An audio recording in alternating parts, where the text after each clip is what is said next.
of you in the networking rooms.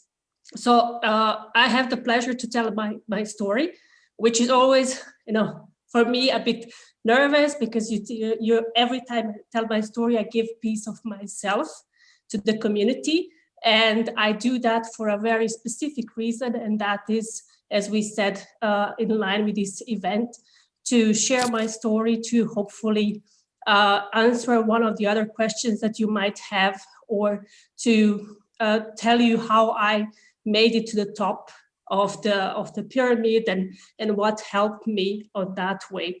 So some of you know, but let me go back 7 years ago when my husband and I came to Austria, to beautiful Vienna, with a few suitcases, a little bit of money aside, and big dreams. We said we want to achieve something big, because we felt that where we were back there. So I come from Bosnia, from Sarajevo. I see some of people from Bosnia in this community. So welcome. And so the reason we left is a very simple one.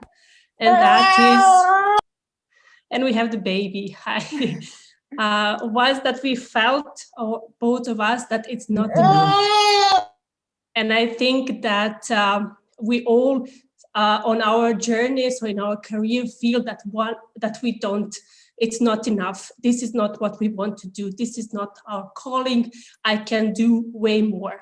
And this was our calling back then in 2013, when we said, now I want to try something new. And that something new meant that we start from the scratch, because when we came to Austria, we didn't have any contacts, we didn't have any jobs, we didn't know any people.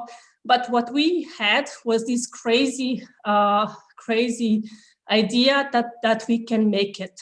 And the bottom line was always, if we don't succeed here in Austria, then we can always basically go back to our home country with tons of experience, people that we met, things that we learn, all this that no one can take you, all this experience that you collect through the years, no one can take you. Now, fast forward, I am in the executive seat in a software company. I lead a team of amazing people, have customers throughout all the continents, and I'm happily married, soon to be mom, and I really like where I am. And maybe, soon to be mom? I didn't know that, so I had to interrupt. Yes. Congratulations. Thank you. She's listening, so she's gonna be the next president. Yes, so soon to be mom, and this year, so maybe how we all came together. So this year I made a project, or dedicated my time. So I work full time, and apart from that, I was looking for ways how I can tell my story. So what can I do with all this experience and everything that I've seen and acquired throughout the years? So how can I best serve the community? Because for me, it was never all about me. I succeed, it's just me on the top, and I don't care about what happens around everything. So it was always community, always giving back, because through all my life, I've been supported by some amazing people. And without these people, I wouldn't be here. So I can say I've been lucky, but I've worked my ass off as well, all the time. And this year I said, okay, how can I give back to the community? And I started my little project, which grew very, very big throughout the last months. It's called Impacting 1,000 Women and Girls in IT, and not just in IT, but in general, by sharing my stories and the tips and knowledge that helped me to get to the top. And this was back in February, just before Corona, just before all this craziness and the lockdown. And I was pretty much scared, because I thought, how am I going to do this with my full-time job, with activities that I sit on 2 boards of 2 networks, the Female Leaders Network and the Businesswoman of Bosnia and Herzegovina. And yeah, I have family, friends, I travel a lot, I have few interests. And yeah, one thing led to another. So when you have some goals, when you really want to do something without being selfish. And I think Katja will talk about that later on. Just being yourself, in the purest way, saying, this is what I would like to achieve. I would like to tell this story. Then people come together. So then when I started telling people, I really want to tell my story to 1,000 women, what do you think about it? And they said, okay, I know this girl, I know this community and that community, you should talk to them. And one of the ways how I am here and talking to you in this big round is as well through my project, 1,000 Women and Girls, where I had the pleasure to meet Katja at the beginning, where I had the pleasure to do the networking training for the Horizon Collective and to meet some of the other networks and work with them. So I put 3 things just to make it kind of 3 takeaways which helped me throughout the years and which still keep me going. One of them is, of course, investing in yourself. Because you cannot come, I believe in knowledge, education, power of knowledge, expertise. I don't believe in cheap tips and tricks that you gather or vitamin B or all these kind of things. I really believe in true power of knowledge and investing in yourself, be it through education, coaching, mentoring, master classes, conferences, events like this. This is a must. Without that, it's hard to be on the top. It's hard to provide expertise nowadays because, as you can see, things are changing very fast. And you always need to be, as well in the technique, so in the IT and the Internet of Things industry that I am, but as well in any industry that you look around yourself. And one of great friends told me always, at the beginning of the year, set aside, sit with yourself and write down where do you want to invest and how much. People usually say 10% of how much you earn. So the first thing that you should do beginning of the year is like 10% of my earnings go into, I don't know, this coaching, this mentoring, this conference, this education, and so on. This is the first thing.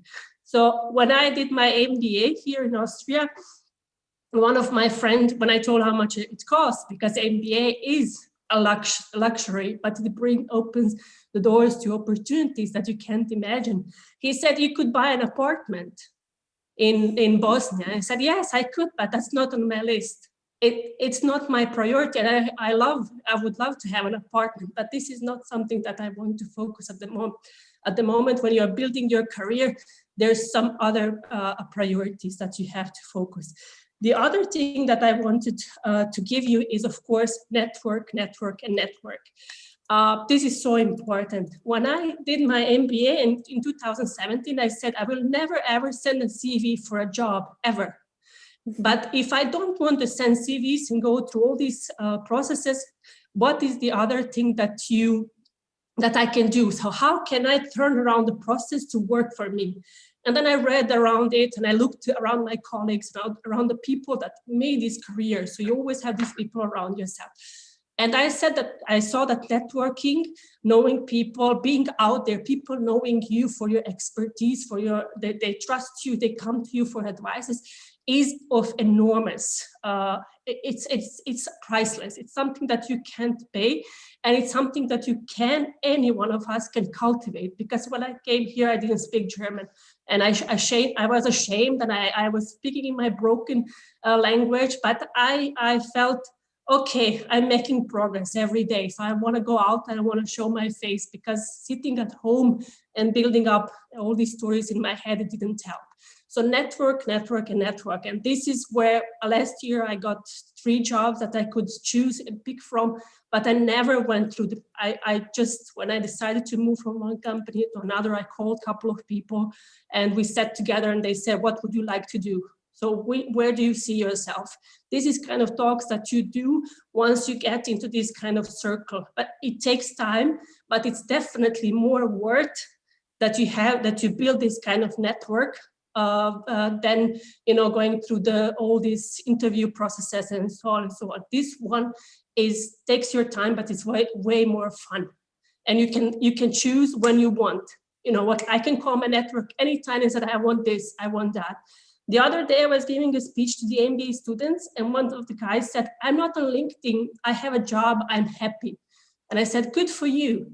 I'm really happy for you when I hear that. But LinkedIn is not only for job search, because when you need a job, then LinkedIn is the last source, because you already need a job. You know, if you lose a job today, then tomorrow posting on LinkedIn is not going to bring you a job. The network will, and it's not just about the job. It can be used. Your network can be used in any purpose that you want. Like my project this year with 1,000 women. So I wasn't looking for a job. I was basically targeting for different opportunities, speaking opportunities, engagement, and so on. And the third thing I want to give you on this way is this 33% rule of success. It's basically how you shape people and network around yourself. It's very strategical. It's good to put it together.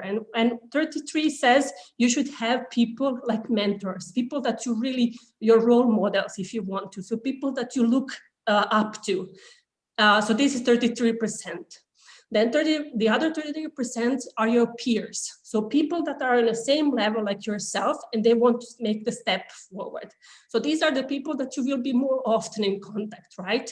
Because Victoria and Jessica will be more often in contact because they have so many things that they want to discuss, and they can be, kind of sparring partners for one another. Like, oh, you're good in sales, I'm good in marketing, let's help one another, and you just push together and for the next step.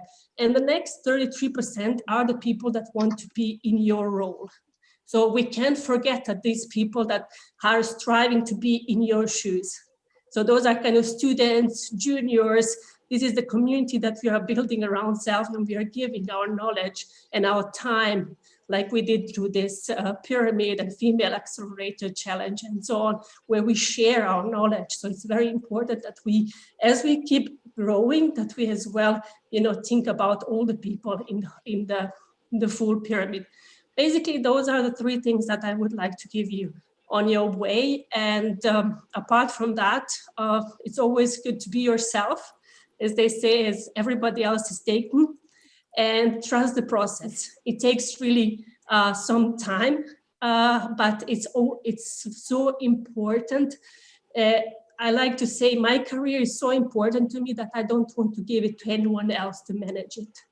I cannot give this part of my life to someone, or in the company to, I'm that kind of person who didn't, who will over question, like come to my manager and say, what's next for me? What's next for me? What can I do?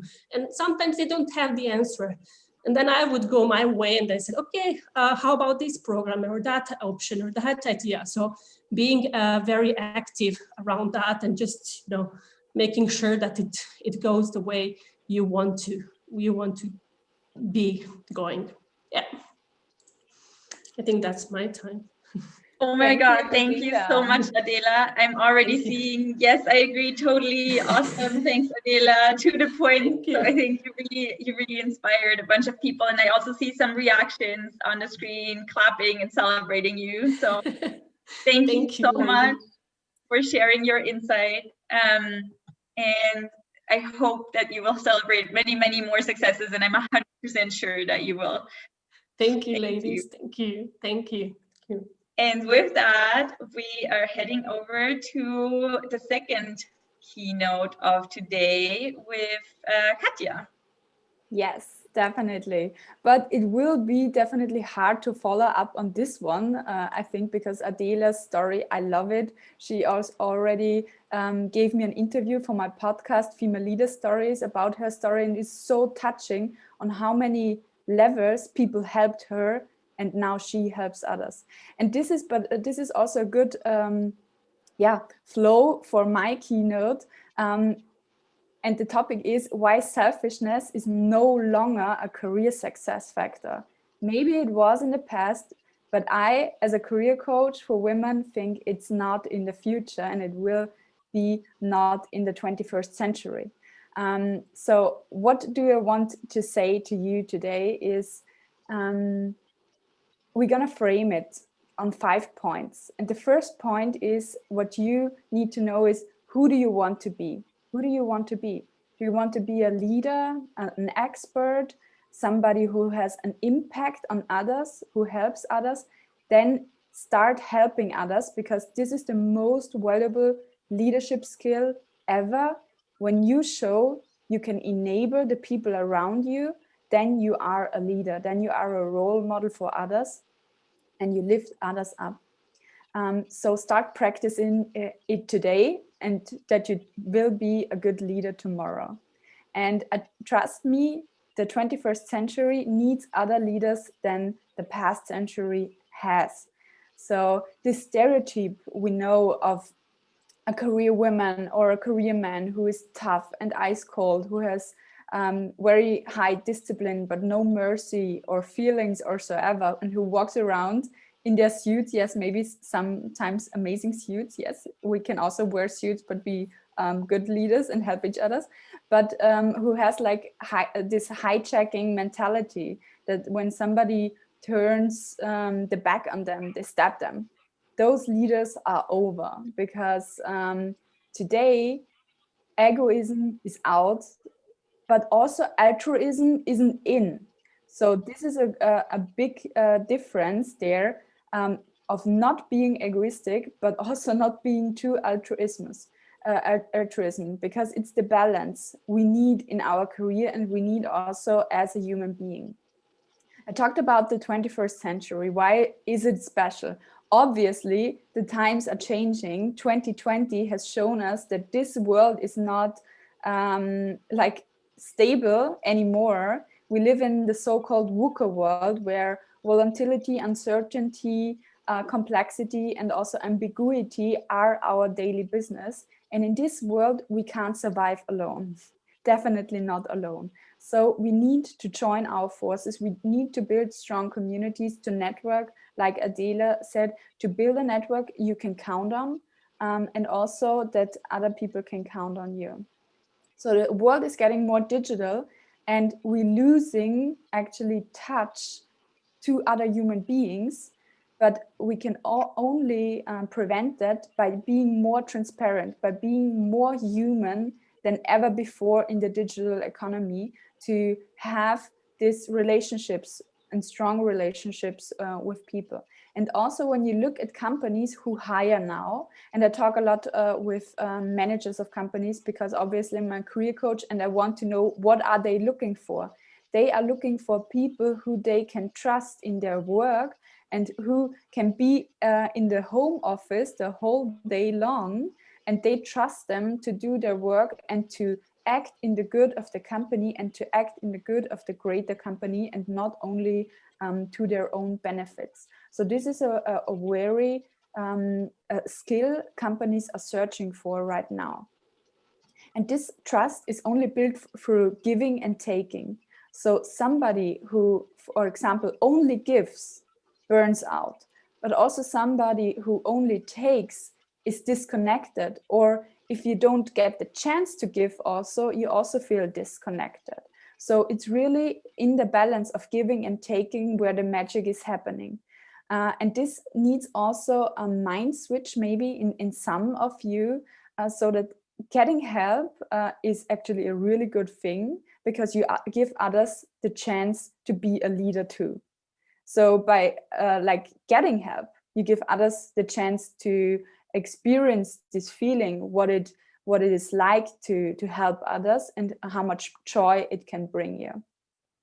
To be clear here, when I say don't be selfish in your career, I don't mean hide your talents, or letting others go first all the time, or cut back and let others do their job. No, it's not that. It's always the balance between giving and taking. And also your feelings and your needs are also part of the community and need to be met. This is very important to me, that this difference is made. So what actually is in it for you when you help other women, and how can you actually boost your career by helping others? Obviously, you get back the help from your network. Like also Adela told us before, when you help your network is always there for you. And it's the same with my network. And here are a lot of people from my network.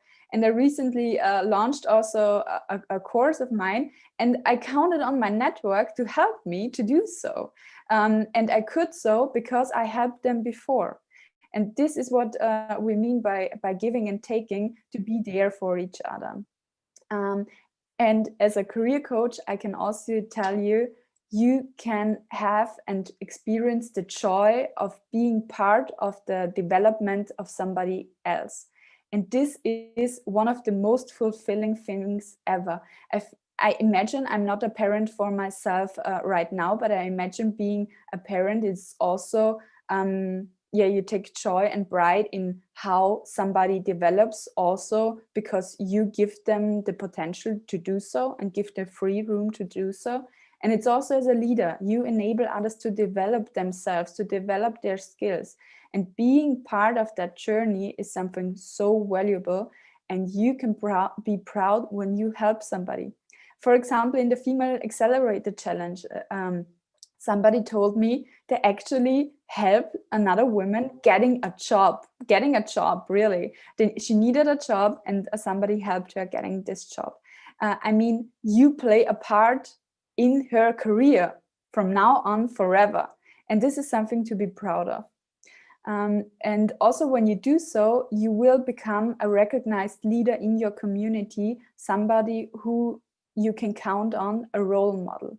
And who doesn't want to be a role model for others in some areas or some ways. And what in a very company and practical way, when you lift up others in your team, for example, their achievements are also your achievements. So you have, maybe you know network marketing, and network marketing is maybe a good analogy here, because there you build up a team, and this team's earnings are also your earnings. But also in a classical career, the achievements of your team are also your achievements as a leader. So by helping others, this is also part of your success story.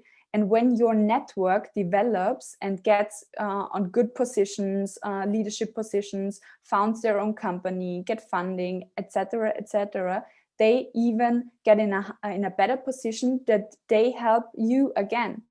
So you profit also from them accelerating, because they can even better help you then back. And of course, more joy, more health, more luck, more friends, and I could go on the benefits of helping each other. To summarize this up, I want to give you the key success factors which I think will be very dominant in the 21st century. First, this is knowing what you want, because as I mentioned in my entry question, you need to know what you want from your network. You need to know what you want from your career, so that others can also help you in this. If you don't know it, nobody can help you with this. So maybe some of you know my goal is to advance 2,000 women to their next career level until 2022. And through every client who comes to me as a career coach, they make my dream and my goal true. And also my network who helps me fulfill this, make my dream come true. But they can only do so by knowing. And it happens to me often that people come and talk to me, hey, how is it going with your goal? Where can I help you? And this is the power of being transparent about your goals within your community, within your network and your company. When your boss doesn't know where you want to go, he definitely can't promote you there.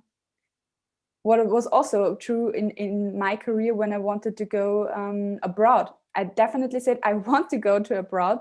How can I do this? And only by that, other people could help me to go there.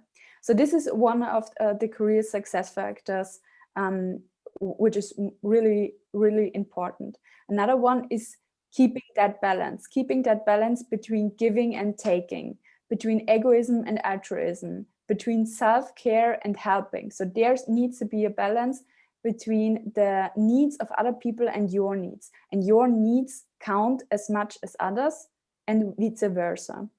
And of course, have fun during the journey. Have fun during the journey of making a career, because you only have one life, and making a career should be definitely something fun, because you spend so much time in there. Acknowledge what you already know, be proud of that, and acknowledge also what huge learning potential is there in the world, what you can learn, what you can experiment, what you can experience. And if you want to take your career to the next level, I'm happy to help. I'm here to help. Get back to me and find out what your personal career success factor is. And now I want to end this keynote by, let's make a career together, rise together, help each other to go there. I'm so glad you're all here, and I'm so much looking forward to all the inspiration our next panelists will give us. Thank you very much. Ooh, thank you so much. Oh my God, Katja, that was so inspiring. And I'm sure you haven't looked at the chat, but there's already people offering up help and like supporting each other. Nice. And they're amazing. And I also see #Stronger Together, which I think is pretty good summary also of what we just saw. So, definitely. Well, thanks for the engagement. I'm so glad that the message resonates with you, and also that you are prepared to offer your help. This is all I wanted to say. So thank you. Thank you, Katja. And now, and I can't believe we're already there, time is passing so quickly. Katja will be dividing all of us into breakout rooms. So we will get to form some connections, make some new friends, and find out how we can support each other in the future. So you don't have to do anything. Katja will put us in the breakout rooms. It will all be automatic. She will also pull everybody back when the time is there, getting us all back automatically as well.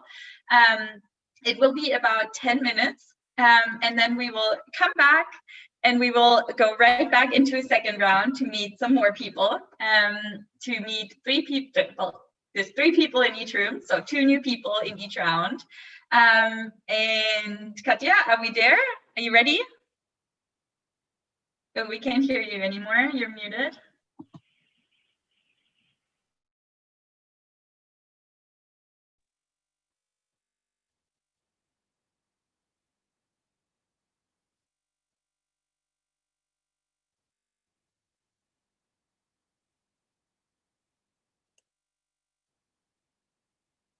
So everybody's joining the breakout rooms. So, but we're still live here on LinkedIn, YouTube, and Facebook today. So I'm gonna fill up this pause for you right now. And I also will check the comments on LinkedIn for a sec. So if you wanna chat with us, you can do so. And if you are looking at this stream later, you can skip forward also 10 minutes, because then the speed networking is over. But I'm gonna to talk a little bit about those little small groups, because this is also what I do with my group Business Frauen Dach every 2 weekends. So we do the speed networking, and I want to briefly explain to you how it works. So somebody is joining us, Dusha. They are all in breakout rooms right now, but I'm gonna move you there if you wanna. Thank you. I'm searching for a breakout room where are less people. Let's see, 10. Okay. So you get an invitation. Okay, so I want to explain you how the networking also works at Business Frauen Dach. You can find it in my bio on LinkedIn also. It's like we meet every 2 weeks. We discuss a relevant topic for business women, and it's always another topic. Last time we had like a lot of self-employed women there in the market area. We exchanged tips about tools and having a routine, staying mindful as self-employed women. And the former time we had a good mixture of employed and self-employed people. We talked about being proud of your successes, Hi, Matanat.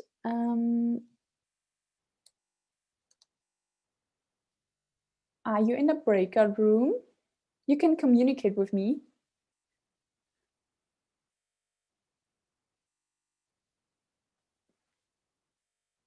Somebody's joining us. Okay, so I'm gonna go on with my topic. It's really difficult to juggle this all in my head. So we meet up every 2 weeks and then discuss topics which are relevant for business women, and then we split in groups of 3 in breakout sessions and get to know each other and get to know this network, which has really the same goals. Hi there, who has joined now. I'm gonna move you also to a breakout session because it's networking time right now. Okay, so you really have to be a multifunctional tool here. So not only keynote speaker, not only host, but also a technical administrator. Yeah, but we do it with passion. Anyhow, at Business Frauendach, yeah, we do that every 2 weekends, and it's so beautiful what happens there every time. For example, we even traded an immobilia, I don't know how it's in English, there for over 70 million euros. Once there was also a job found for another person there. So really a lot of things going on, a lot of cool things going on there. And if you want to, yeah, get connected with business women in Germany, Austria, or Switzerland, then really I would recommend you to dock on our group, Business Frauendach, and yeah, get to know each other. As I mentioned, there's a link also in the group description where you can book all the networkings until the end of the year. So you can also plan ahead for those who like that better. So there's still 5 minutes to go. Okay, never mind. I really love to talk about the power of networking, so I'm going on this topic. What you can achieve through a good network. So I can tell you from my experience that when you have a clear positioning in your network, that a lot of good offers come organically through from your network. For example, this week I was a panel speaker as a female founder who from Think, which is an entrepreneurial network in Germany, in Mannheim. They invited me because they heard me speak also on another conference like this in April, and found me there. But I have a really strong positioning there as a female founder, as a female empowerment enthusiast, and also as a career coach. So I can speak about those topics on panels and keynotes. And also, for example, next month I'm already invited to also have a keynote about careers in creative industries, and this came from a person I also didn't know before. So this is really the power of network, because somebody in my network knows what I'm standing for, and somebody else is searching for a specific keynote speaker. They suggest me because they know I'm doing that. And when you want to build up such a powerful brand, such a good positioning, the first thing you need to know is really, for what do you want to stand? What is it? What you are passionate about? You want to, engage with other people, talk with other people about. And for me, I discovered it is that I want people to help to live their full potential to the fullest. And when I was like founding my business, I was asking myself, who is it, with whom do I really work well and I would like to work?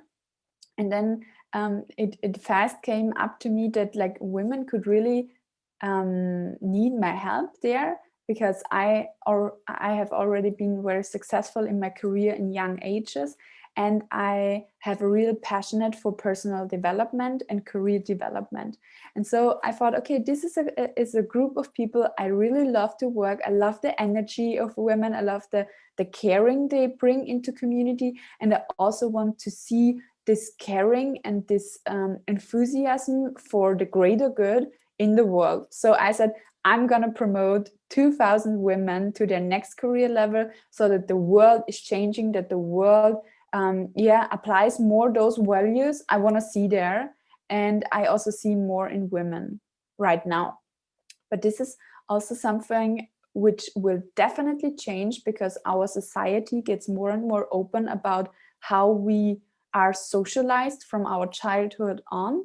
And I think we all can play a major part in this, that, we are all socialized evenly, like the same people, but also on our individual strengths. And this is what I wish for the future. And this is what I want to work with my clients on, with, and also, with you in the community, in the greater spectrum, in my engagement in various women network, and also with key stakeholders in political, in cultural institutions, where I want to change things for you. And the good thing is, today we also have invited a lot of those women to be panelists, and also keynote speakers like Adela, who believe in the same things and who join forces with me and also Harrison Collective. And it makes so much fun to work with people you actually are like, you like to be around, and who believe in the same things. Because when you have a common goal, and most organizations have deep inside a common goal, then you can overcome certain barriers in communication, in stress, in workload, and on, because you have a common goal. And this is really beautiful, I think, when you can overcome this. So now we're gonna get back everybody from the breakout sessions, and 10 minutes might not be long to get to know 3-4 people, but it's even longer when you talk alone for 10 minutes, what I've done for our LinkedIn, YouTube, and Facebook watchers now.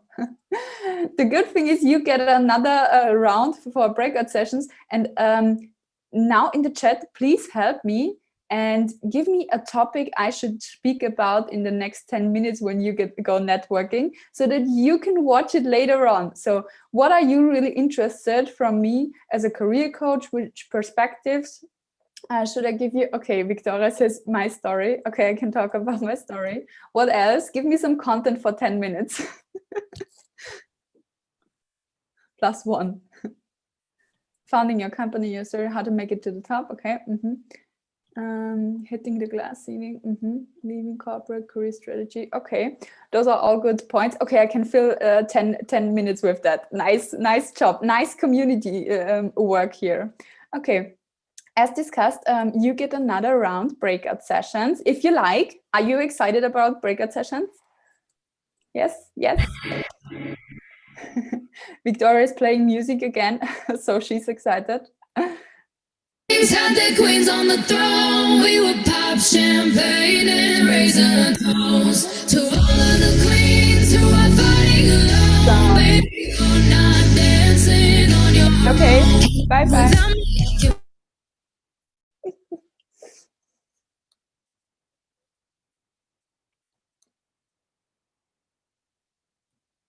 So,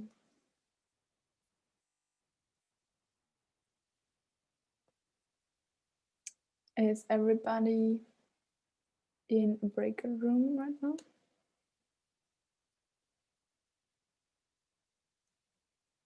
I think so.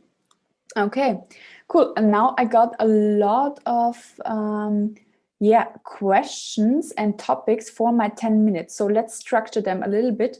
Okay, my story, I will talk about my story, founding your company, okay, hitting the glass ceiling, leaving corporate, yeah, that's a scary thing, career strategy, confidence to go after what you want, how do you find yourself a mentor, also very important topic, how I approach every new client, how to play the corporate career game, how to get the right coaching. I'm excited. Obstacles when founding in Austria, not to be afraid to make a career change. Oh my God, those are so good topics. I need to do a live on all of them, but I try to include some in what I'm gonna talk about. So my story. Okay, where's the rest? I started when I was 14. When I was 14, there is a thing in religion, in Austrian religion, where when you are 14, you are a grown-up in church. I don't know how to explain it in English, but I had my confirmation back then, and it was the first time I got a suit from my mom. She bought me a suit. It was nothing really special. It was just black and of a cheap material, but it didn't matter. I felt so great in it.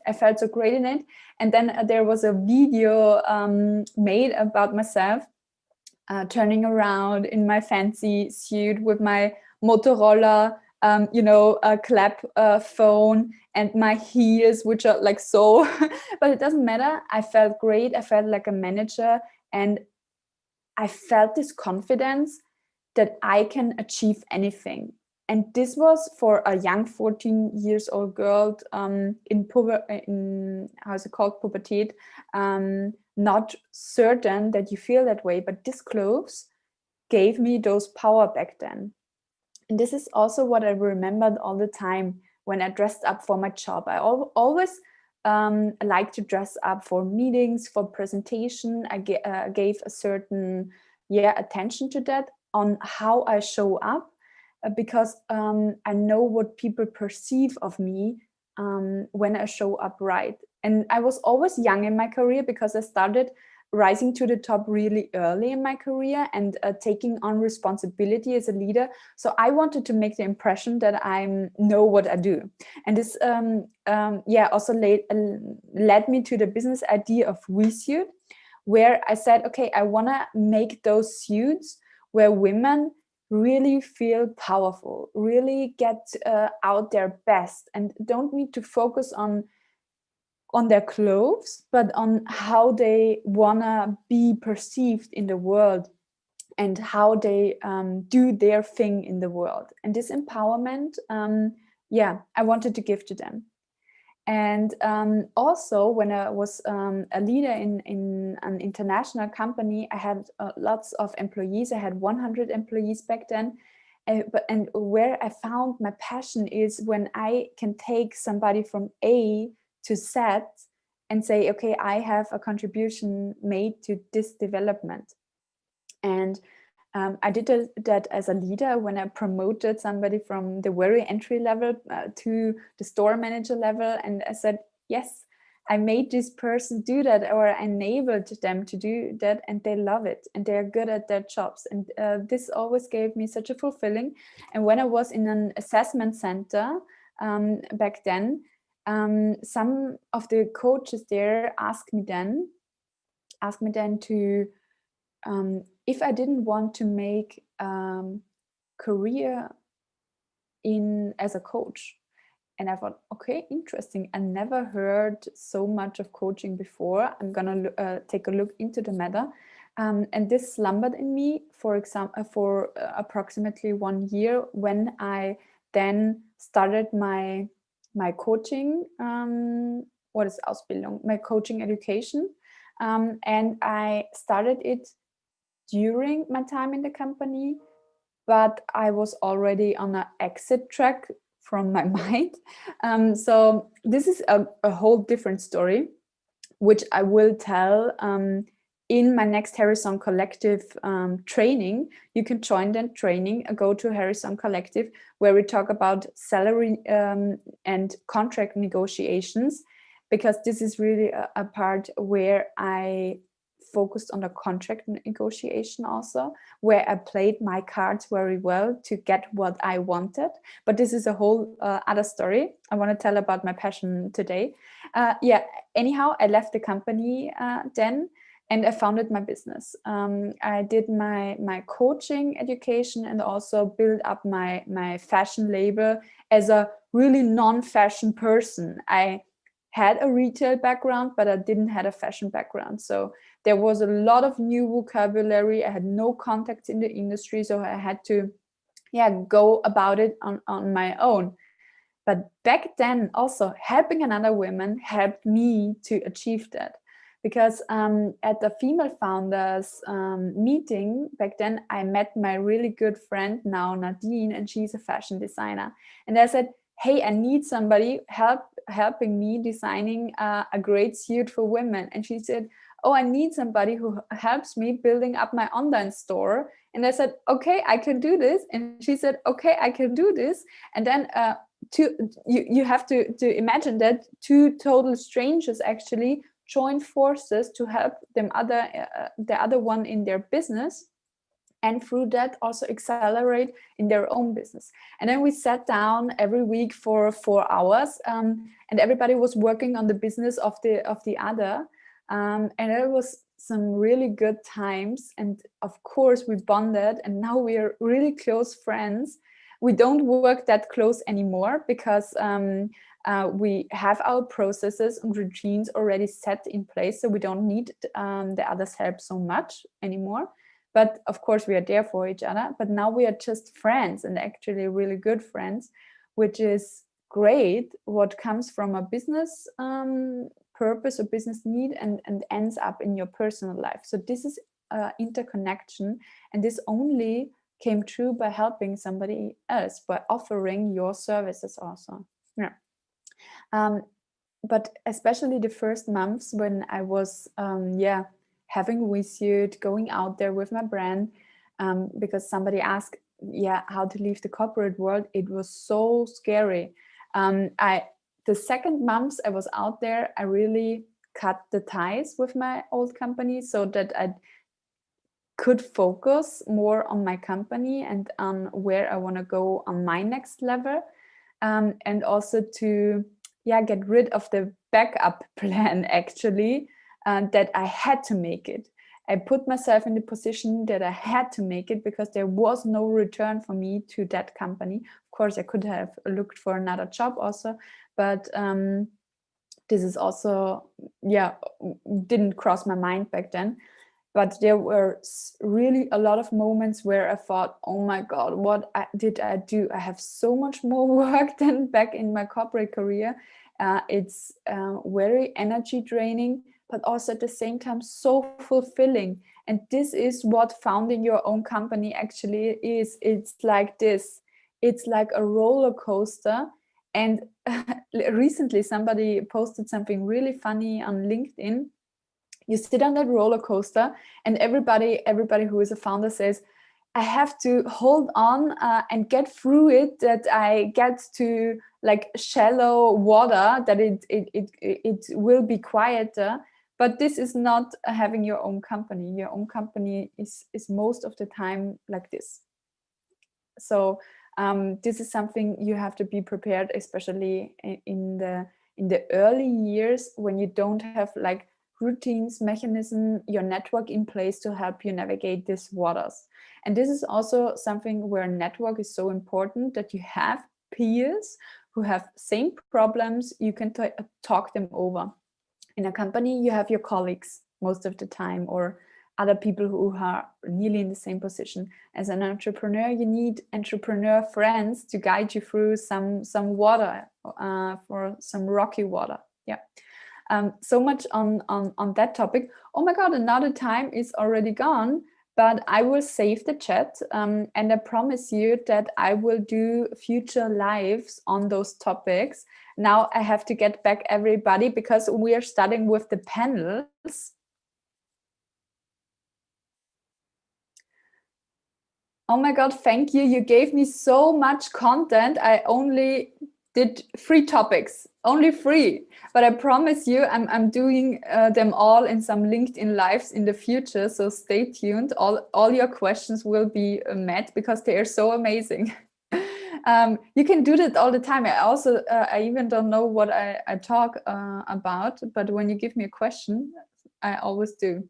So where's Victoria? Victoria, are you here already? Unmute yourself. Margaret is already here, which is good because Margaret is part of our panel. Also Sonja, really good.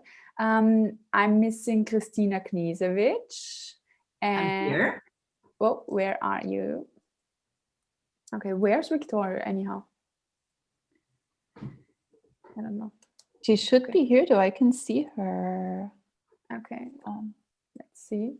Wait, okay. I asked her to unmute herself. Oh. Okay. Thank you, Jess. I didn't realize I was on mute. So we have almost everyone. We are missing Ines. Wait. Does that count as helping one woman?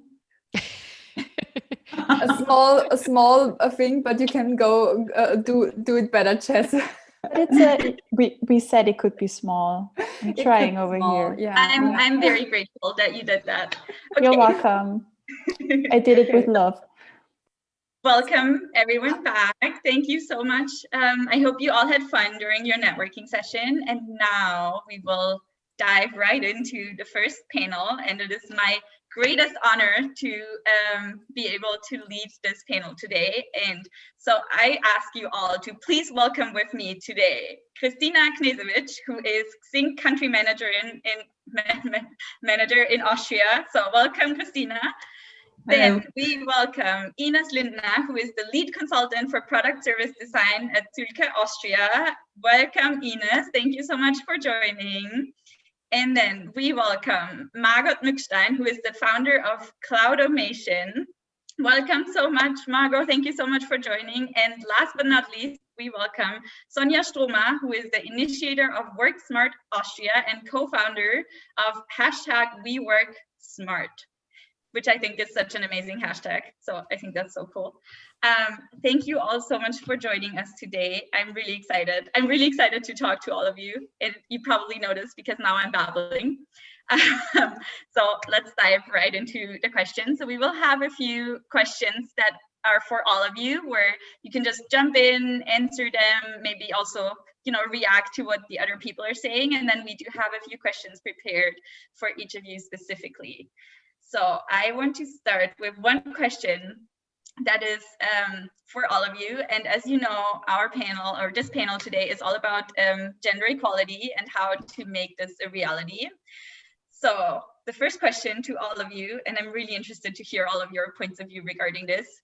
What do you think, from your point of view, what is the most effective measure that you've seen companies implement to actually promote gender equality within companies? So what, anyone who has an answer just talks? Yeah, just jump in. So I'll start. Great question. For me personally, the most effective measure I've seen implemented is changing recruiting practices. Mm-hmm. So how companies find people to fill positions. That starts by changing how they write their job posts, so how they describe the positions they're trying to fill, even what salaries they put on the positions. This is the very first step, and then also using at least some measure of standardized interviews and recruiting practices when going through the steps, which can, especially in tech and IT, can drastically improve the chances of women who apply to, who are more likely to apply to job postings formulated in a certain way, and who are more likely to succeed if the interview process is actually standardized. Wow, so that's so interesting, Maro. Thank you so much for sharing that. And does anybody else?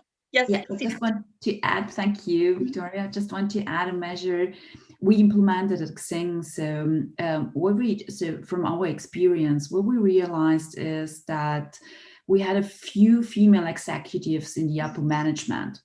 And we started with this idea in creating a training program. And it was my pleasure to participate in this training program the last 1.5 years. So what we did is a female executive leadership journey where you could nominate part or one female talent out of your team to take part in this program, and you get a certificate afterwards, and you get a, you know, also visibility towards your boss, for example.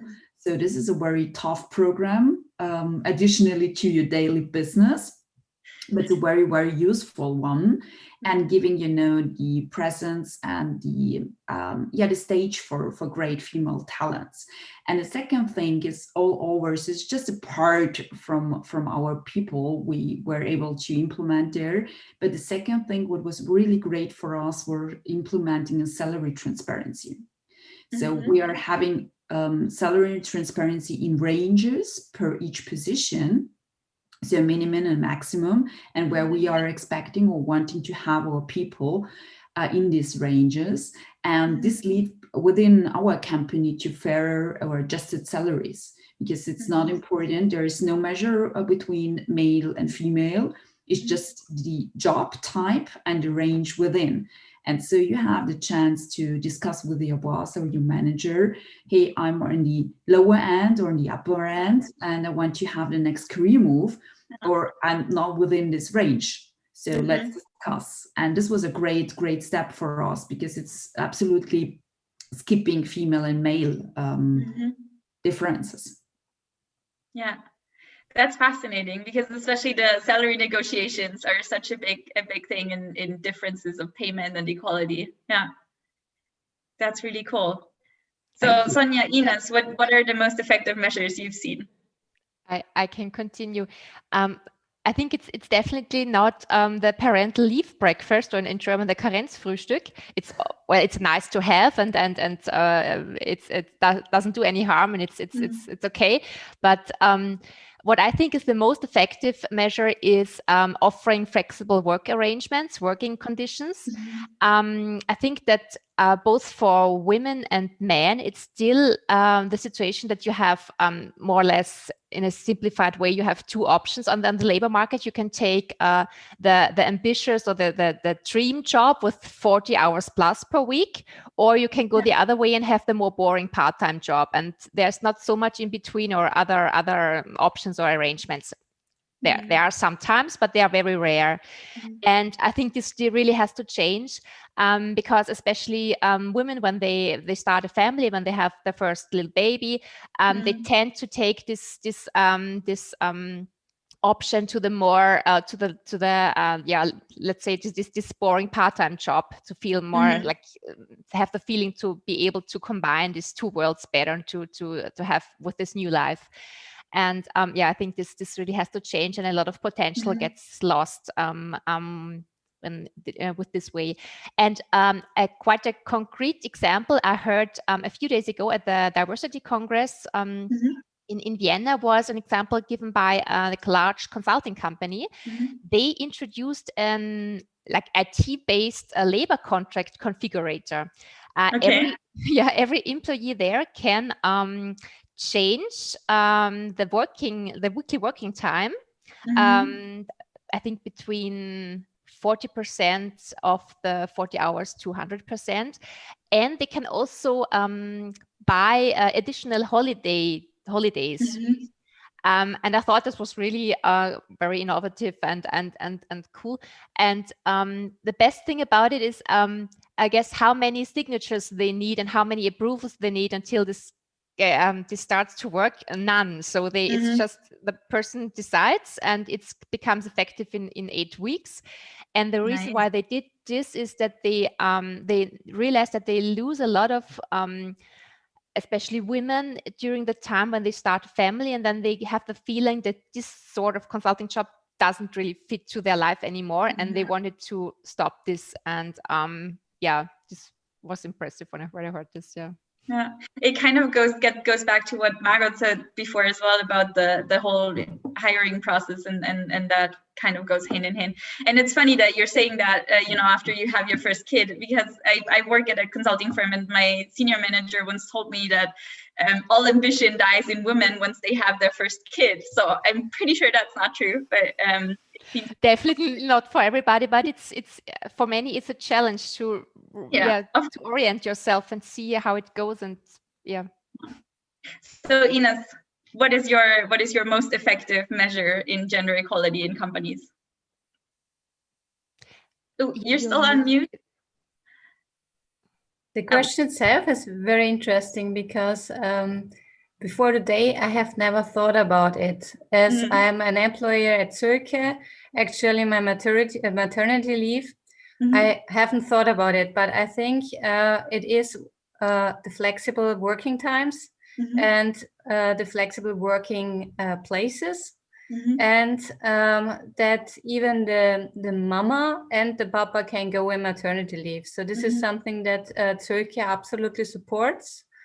And even if someone of us is in this area of being at home, it is not just that we cut the connection to this person. So we are still in contact, or I am still in contact with them. And I was thinking about how our women come to Turkey, and a lot of women come over other women. So I think once women are happy at the working place, they bring new one into this working place. And especially at Turkey, our leadership has at the moment 4 very interesting and helpful female managers, and this also make a difference. So we are changing slowly, but we are changing. That's amazing. It's amazing to hear that those changes do take place, even if sometimes they take time. Okay. So I have one question specifically for Christina. So Katja was raving about you and how you grew Xing Austria from a very small team to 100+ employees, if the numbers are right. And I am really curious to hear about how you did that, and what how you grew that, also with the focus of women in leadership. You said before that there were a lot of female senior executives. So how did you manage that, and how did you get from that beginning to where you are now? I mean, first of all, I want to mention that this growth was by far not only my success. I had the honor to be there from the beginning of 2015 and to support this change with my experience and expertise. But how did we do that? I mean, as a leader, for me, it's important to stand for and to really live what you are preaching outside. So I wanted to lead by example, to achieve success together and to continuously improve it together, and for sure to learn from mistakes. And if this works out, you are attracting employees who are perfectly matching. And then you have the perfect base for starting your success. And this was the base for our growth story in Austria. So role modeling, as Katja was mentioning, so this is what touching my heart as well, because the things I'm requesting from my people are also the things I'm doing. So if I want them to start a meeting in time, I'm there in time. Yeah. So if we need to do or survive through challenging times like this, it's very important that I'm there, that I'm visible, that I'm showing that I'm a person as well and not only the leader. And this is very important for me. That is so inspiring. That's amazing. So Margot, you founded your own company, and I know that you also believe in role modeling. So how are you building your company from the ground up, with also thinking about building a diverse team and building an equal and inclusive team? I was expecting this question. I'm still not sure how to answer. So I started my company last year. We were 2 people, my brother and myself. So perfect gender equality, 50-50. Now we're 7 people and it's 5 men, 2 women. So yay, 2 women. And she was our first hire, I have to say. Still, I'm fairly, you know that this is a topic of my heart, gender equality, and I'm fairly critical of myself in how I do this in my own company. And I think it's very important to do that and to reflect on how it still came to be that I am in a company that is mostly male. I did a lot of things and they work to some extent. So as what I said before, change in recruiting practices, this is what we do. We do very actively focus on getting women to apply, and this works. So I don't have that excuse that I don't get women to apply to technical jobs, because I do get women to apply. Firstly, because I specifically ask them. So I go and say, hey, you're a developer. Do you want to work for me? And sometimes they send me the CV. I also actively contacted networks of women who teach coding and coding schools and these kind of people, and told them send all the people my way. So we did achieve pretty much 50-50 application quotas. I still hired men. And I'm really afraid to sound like it will be excuses when now I say why that is, because I have to hire the most experienced and best fitting people. And for example, my last hire is a very good example. He's in sales, so he's actually not he's in technical sales, but he's not a developer. So still he has 25 years of experience in selling products that are very similar to ours. So he actually worked for the competition before. And I think in the whole of Austria, there are maybe 3 or 4 women with comparable experience. And unfortunately, I did not manage to get them to apply. So out of the pool of candidates, even if there were many women, it was, I think, my responsibility as CEO of my company to choose the best fit and to choose the person that is most qualified and that will fulfill the role best. Now, I'm very optimistic if I continue to do it like I do, so actively looking for women, actively encouraging women to apply, also offering 100% flexibility on working time, working hours. We're a remote-only company. In the job posting, it already says 20 to 38.5 hours, whatever you choose, that I will get more women to be the best candidates in the future. And I hope, if we talk again in a year, I will say, 10 women, 5 men. Yeah, awesome. We will do this event again in a year, and then we'll check back in with you. Please do. Please keep me honest. This is. I think it's very, very important that as we already heard before, we have to live what we preach. It's not just talking about it. It's actually doing it. So by the way, we're looking for a senior Python developer. If you know anyone, preferably female, please send them my way. Get them to Margot. Charlotte also mentioned a good point there. Maybe we can also reach out to those women who have the qualification and make them a good offer. So not only asking for their CV, but getting an offer to them right now. And Kali also wants to contact you on LinkedIn. I think she can do that. Yes. How we can contact LinkedIn. Maybe Katja, you can put Margot's LinkedIn in the chat as well. Yes, I can do that. So it looks like you already have one more applicant. Perfect. Definitely. We also have a comment from Dimitra, but isn't that a vicious circle? Women had less chances, so they will not have the same experience, especially in a main-dominated field like sales. Yes, I keep thinking that. It is true, because we're perpetuating a historically unfair situation, and it's horrible. But maybe it is because you are a small company, and luckily there are bigger companies as Cirque who also need young people who can be trained by the senior one. and that who was are a little bit cheaper. Going to be my next question, Ina. So I know you said before that Zülke went from being a very, very male-dominated company to now a global diversity strategy. So what was the reason that started you off on this journey, and how has that been working so far?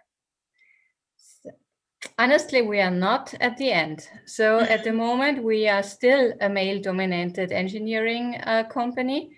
And yeah, Zülke, I'm pretty sure you don't need to know it, but it could be. So we are founded in 1968, so an old company from Switzerland, and engineering driven. And so most of our colleagues are men,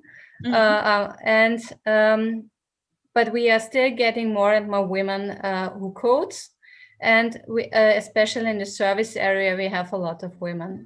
And here we have the biggest gap. So actually, we know at the moment that in engineering, we are very male-driven. And in service area, we are very female-driven. So we could say, okay, we have a lot of women, but actually we are not mixed. And so this is the gap where our global management has seen that we need to do something. And in my personal area, I'm working for the human side of technology. It's called user experience. And this is this area where more women are working. So this is also something what I have experienced, that this area is something where I can get the interest of women for technology. So when I tell them you're working with the human and not, you don't need to code, then they start they are more interested in it, because a lot of women are very afraid about coding, and I absolutely understand it. And so I drifted away. No, Turkey actually is, we have a lot of different small events from all different countries. And especially our marketing and HR is working very hard to get female on that get to know with us and Turkey. And we are talking on conferences. We have a girls' day. The IT girls, the new IT girls had a roundtable in our house. And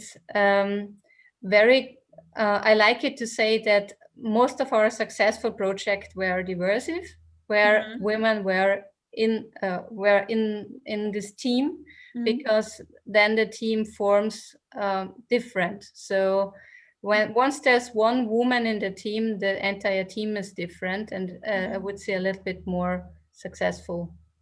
Yeah. Yeah. Sorry, may I add something to the gender topic? Sorry? I just asked if I may add something to Go ahead. Yes, please. Oh my God, yes. I think I see the issue Margot was mentioning. So in the recruiting, if I share her opinion, you need to get the best match. But if you realize that you get less, let's say, CVs from women, or you have less experience there, this is where we realize we don't have the engineering part, but we have the sales part. So sales is actually male dominated as well. And we have seen this in our sales positions, and we have seen this in our management positions.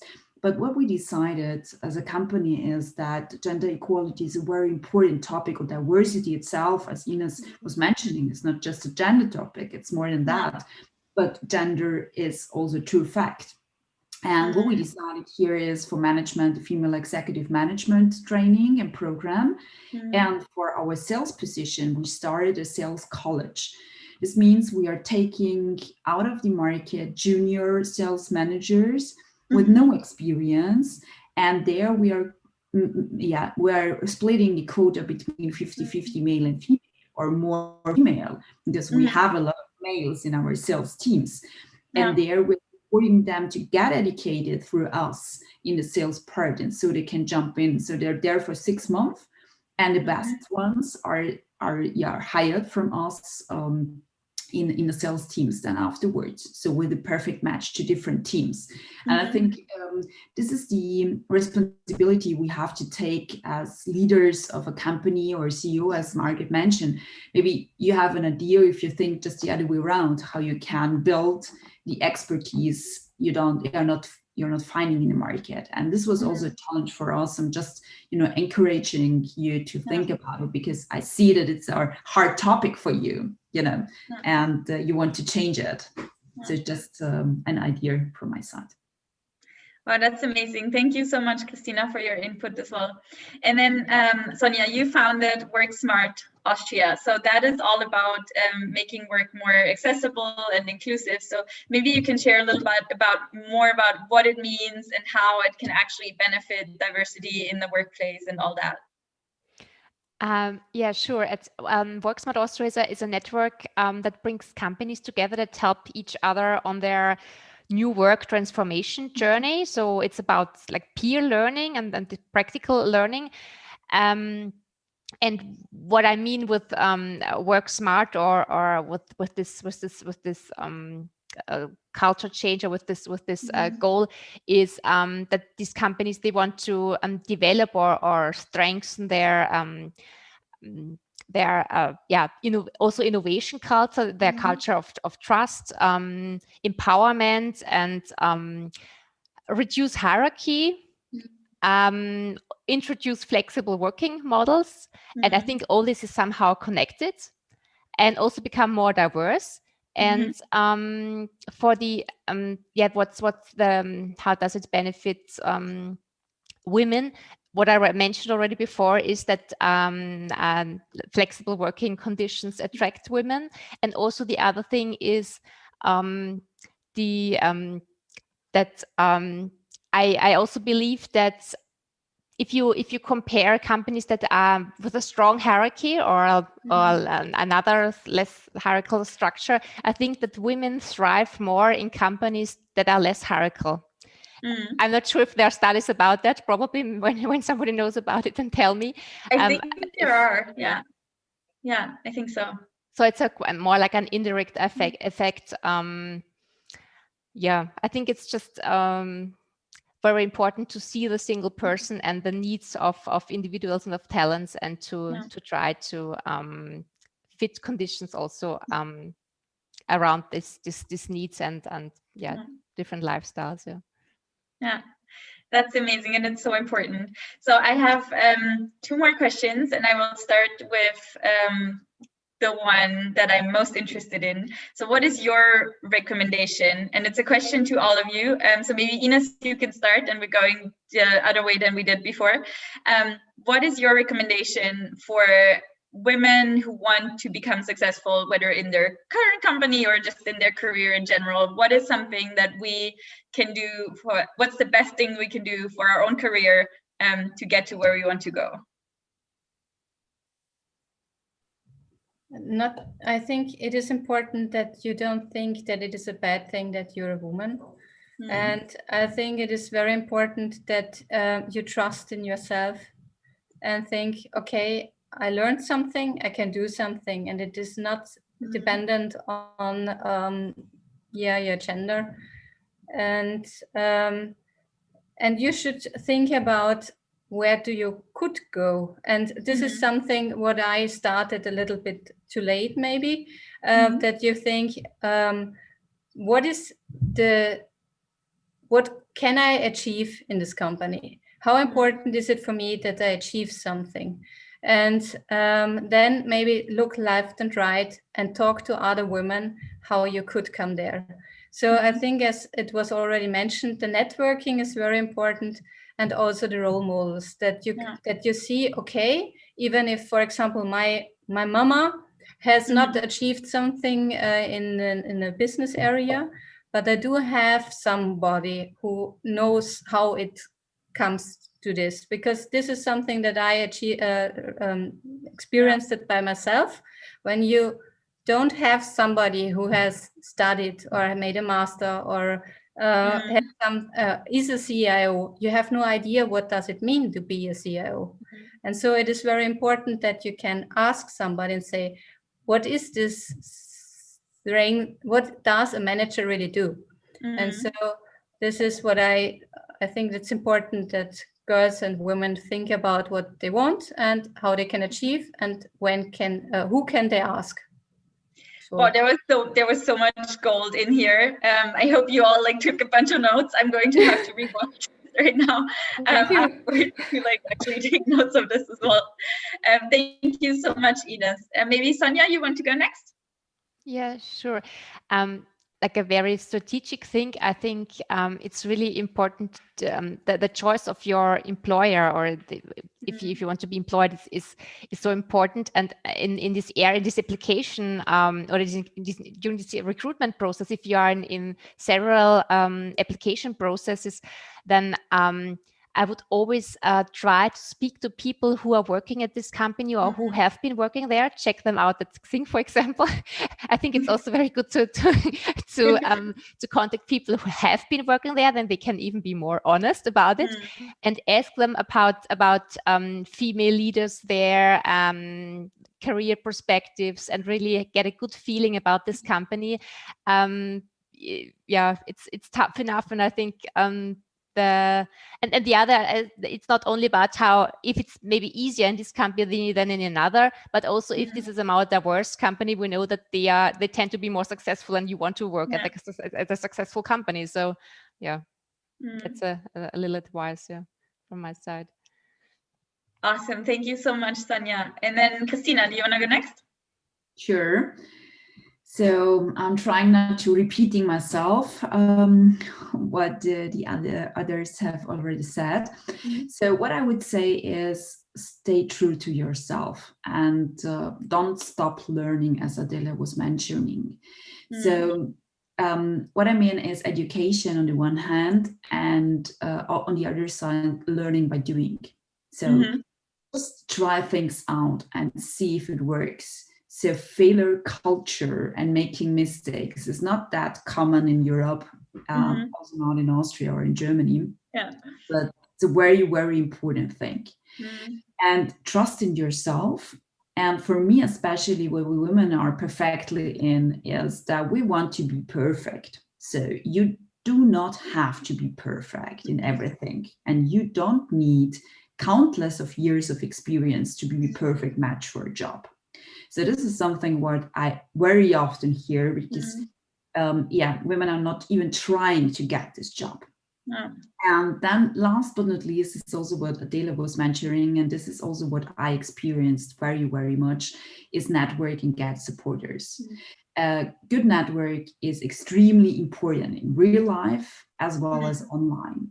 So especially as a woman, you have to show your performance and invest in self-marketing as well. Be visible and responsible for the content you stand for. And don't hope that you are already seen by a boss or, I don't know, whomever. And especially for this part, and this is very challenging part for most of the women I know, advice of mentors, coaches, and of your network is very, very helpful. Awesome. Thank you so much, Christina. And the advice of all the amazing women that are above and below me here on the screen, I think that is also just take it and run with it, because I think we're all learning so much here. And then Margot, would you share your insight as well, please?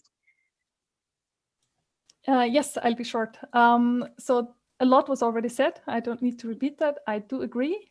I think the only thing I want to add is do not stop until you're happy. So do not settle, do not give in, do not believe that you're the problem, but continue to work for the things that you want to achieve, and you will get there. Thank you so much. So we've had so much good stuff. Be confident, know who you are, do it anyway. Don't accept and appreciate failure, and keep going and go until you're happy. That was the last one. And then one last round robin of who was or is your female role model, who you want to be when you grow up, so to say. Christina, you want to go first? I'm first. My role model was my first leader.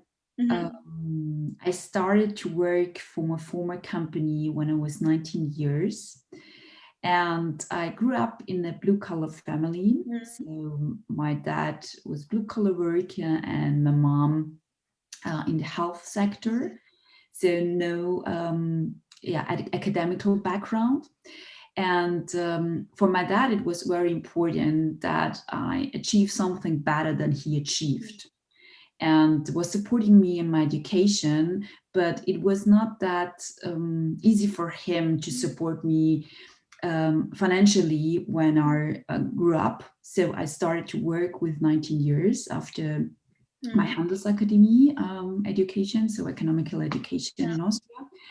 And there I started to work within a company, and my first boss was my supporter and my role model. So how she treated their employees and supported them and believed in their potential and not only seeing what they're currently doing. This is what made out of me right now the country manager in Austria, and I'm trying to give that back.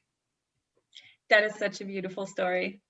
Wow, I've got goosebumps over here. Sonja, you wanna go next? For me, it's really difficult. Actually, I had several mentors, female mentors also, who helped me. Could be partly role models. Actually, it's I've had a time when I was really looking for women for strong women who combined their having a family and being employed somewhere. Self-employed is a bit easier sometimes, and I went through all the women I knew, and I was frustrated that I can't find a lot of them. Yeah, so it's actually it's a bit strange for me that I cannot really think of the one person now. Maybe it's a combination of all your mentors and role models. Yeah, it's yeah. Thank you so much for sharing that. Margot, do you want to go? Yes, sure. So there is no one woman I would like to be besides myself, I think. But of the many women who have inspired me, I want to pick my aunt. So she's now over 70 years old, and she came from a family like my dad that was extremely patriarchal, had a very strong dad. So she was not even allowed to finish school. She had to get a job as soon as possible, and that was just then to wait until she was to be married, basically. And what she did is she moved out as soon as she could, and she did her own thing, and she became an incredibly accomplished woman. So she became a politician. She became she worked at the embassy in helping people in Romania, and she was awarded a doctorate, even though she never finished school, like an honorary doctorate. She got I don't know how many medals for her accomplishments in what she did. Wow. And basically what like her main quality is she's very, very stubborn. Like she keeps going, and she just has her own idea of where she wants to go, and she knows it's possible, and she does it until she's there. And I really, really admire that against incredible obstacles. So okay, so now I want to be your aunt too when I grow up. So great. Yeah, she's a great woman. Jessica just wrote the same in the chat. You are already so connected. It's funny. Victoria, we need to stop talking, interacting. This is starting to be creepy. Okay, I think Margaret, I just see in the chat that I think everybody wants to talk to your aunt now. But last but not least, Ines, would you share your role model as well, please? I have two best friends. One, actually, she was my leader, and she's a little bit younger than me. And it was a company in Hamburg from the gaming industry. and she started the UX department, and she was so strategic, and she's so she's a very kind and calm person and connected all people, and she's also very stubborn and really made everything that she thought how a good UX department has to run. And she called me her hand, and I was always very honored by this. This was the time of Game of Thrones, and this was my first role model, and she's at the moment a vice president, so she's still my role model. And wow. And the other one is another friend of mine, who has made 2 different companies, failed with one, stand up again, made the next one, also very stubborn person, is a teacher, is very, very passionate in her life, and gives me a lot of energy. So in my case, I really love my girls around myself, and they showed me up how they make their life. And then I think about what could I take from them, what could fit for myself. I love that. Oh my God. Okay. I'm so sad to have to wrap it up here. I wish I could keep talking to all of you for a lot longer. But you can, for everybody in the chat, please connect with these amazing women. We were recording this as well, so if you need to rewatch everything, to just take notes of all the gold nuggets of advice that were in there, please do. I see that some people are posting their role models, and I've seen Pippi Langstrumpf, and which I also agree, by the way. So keep posting your role models. I think there's inspiration for everybody there as well. I want to thank all of you so much for joining us in this panel. Margot, Sonja, Christina, and Ines, it's been an honor and a pleasure interviewing all of you. Thank you so much. And all the best in all your future endeavors, so to say. So yes, thank you so much. And with that, we are going to give you a little bit of disco time while we put the spotlight on the participants of the next panel. Thank you. Thank you very much. So we're switching panels now. We move on to our women's network. Are you changing the spotlights, Katja? Yeah, you can play music. Okay. I'll show you how a real queen behaves. No damsel in distress, don't need to save me. Once I stop breathing fire, you can't tame me. And you might think I'm weak without a sword, but if I had one, it'd be bigger than yours. If all of the kings had their queens on the throne, we would pop champagne and raise a toast to all of the queens who are fighting alone. Baby, you're not dancing on your own. Disobey. I lost Karen.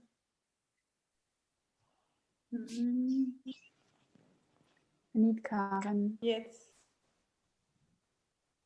I have to search for her. Where is she? We're so many amazing women that I have to search for her. Ah, no. Gotcha. Or you got yourself. Also good. Okay, great. Thanks for this amazing panel. I think we dive right into our second panel. I really love to introduce our panel now. We have Victoria here on the panel from the Women's Network Horizon Collective. We have Christina Maria Brandstetter for the New IT Girls. We have Sarah Wetzelmeier for the She Economy Wirtschaftsmagazin. We have here Joy Meadows for PVN Vienna Professional Women Network Vienna. And we have Karina Sopp for Foundress TU Freiberg. So really diverse panel also, although you all do something with female empowerment and empowering women in their careers, in their businesses. And that's also something we're gonna talk about in this panel now, how you change with your initiative the world around you, the society, and what everybody in this room here can do to change it too. And my really hope is that we arrive at gender equality before 100 years, because this is the time span the United Nations forecasted that it takes until then. But I think we can make it happen earlier. And so I'm pretty sure that the guests today on this panel will help to achieve that. So my first question also to you all is, we talk about diversity, feminism, inclusion. What does those terms actually mean to you? What is your professional take, your personal take on those words, on those topics? I'd like to start with Christina. You're already nodding, so please make your point. So starting on feminism, on diversity or inclusion, because it's like a big topic, or all together? All together. Okay, so feminism, I was always wondering why some people, also younger women and women, consider it as a bad thing, because feminism for me is like the belief that men and women should be treated equally, yeah, and also the advocacy of women's rights, based on the belief we should be treated equally and have the equal rights and stuff. And I don't think anybody on earth could think this is a bad thing, but yeah, work on that.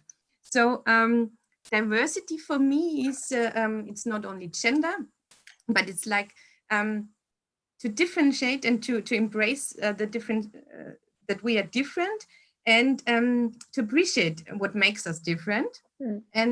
And to go one step further would be inclusion. And inclusion is for me embracing like all people, yeah, and no matter what gender, what age, disabilities, medical accommodation, whatever is, races, whatever. And this is something that only works together. And you have to start somewhere, but everything builds up on everything. Mm-hmm. So that's something you really made clear right now. You started on the topic of feminism, went to diversity, and then to inclusion. And I think this is also why women networks are important, to arrive also at inclusion in general for all people. Joy, what do you think about the topic? Victoria told me that you yourself said you won't join any women's network, and now you're president of PVN Vienna. How does that come? How did you make a change of mind, and why? Okay, so this is a long story. I will try to make it short. So I'm 40 plus, right? So when I started working the corporate, the world was a bit different than it is today. And I still remember as a woman being the only woman in the room. Mm-hmm. And as a woman being told things like, for a woman is not appropriate sitting at the bar with the guys in the evening, even though I was supposed to network with them. I still remember being told I am too much of a people manager because I care about my people. I still remember remarks of, do only women work in this company, when we're signing a contract and we're really 4 women sitting at the table. So the time was really different. And if I look at the time as well, what I have seen is women not really supporting each other, but when there was a woman who was successful, instead of really lifting each other up and being happy for each other, women were trying to push each other down, right? And to pull each other down because there was jealousy and all these kind of things. And I know I'm talking about maybe a bit different time. I still see it present today. It's less than it was, because initiatives like the Female Accelerator, I think, are great, and all the networks, because there is more support, but we still see that. I still see this jealousy, because unfortunately for so many women, it's if a woman is successful, we immediately feel we are less successful. Our self-worth is immediately lower, which is not true. She's successful in one field, you're successful in another. It doesn't matter. We should be happy for each other if we are successful. And whatever success means to us, it might be raising a family, being home with kids, having a good job, having a startup, being self-employed, traveling, whatever success means to you, we should be really happy about each other. And this is something that I have been really experiencing. And so why have I joined PWN? So I'm telling you the whole story now. I really want to change the game. And I know that I can change the game only if I'm part of the game. Because if I just sit and watch, nothing is going to change. And so Victoria knows my story. I have been a really successful executive in the oil and gas industry, and I'm supervisory board member still today.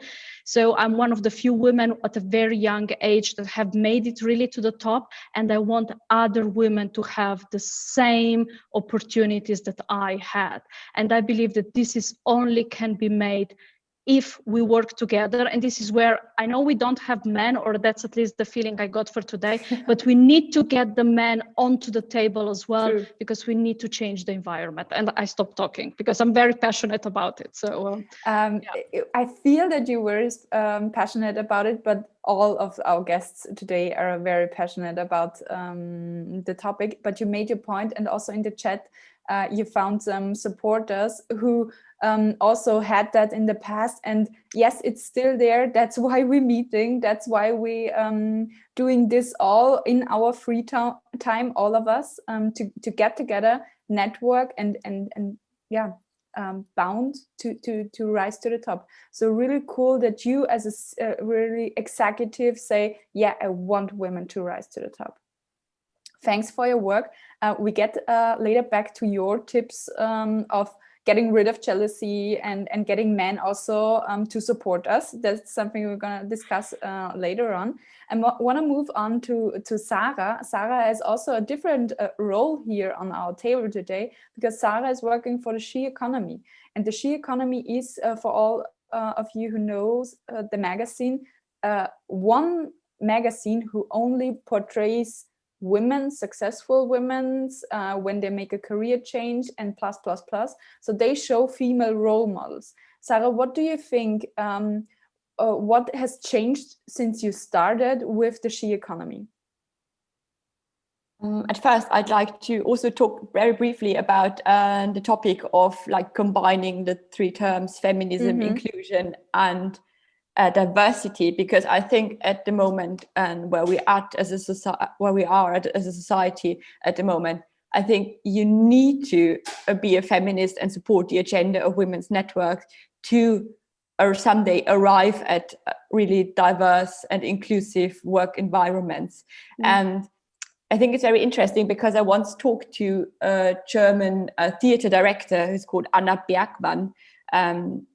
She's from Karlsruhe, and she did 2 seasons, 2 Spielzeiten, only with women. And she told me that in the interview, and I was like, but that cannot be the goal, because you cannot have like a monoculture in a theater. You cannot have a monoculture in a company. And she was like, no, that's not her goal. But her goal is to kind of set an example now, show that there are so many great women out there who are authors, who are actresses, who are writers, and then someday arrive at this hopefully diverse and equal climate where you have ideally like 50-50.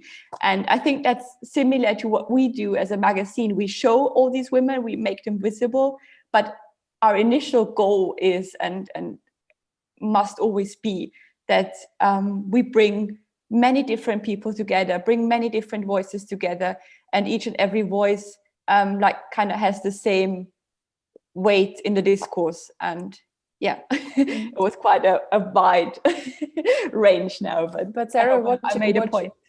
I think you made a point, because you made the point, sometimes we have to go to the extreme to end up in the middle. And this is something which gets like feminism for some people on a negative term also, because they say, what is this necessary to have like a really all female Spielzeit or something?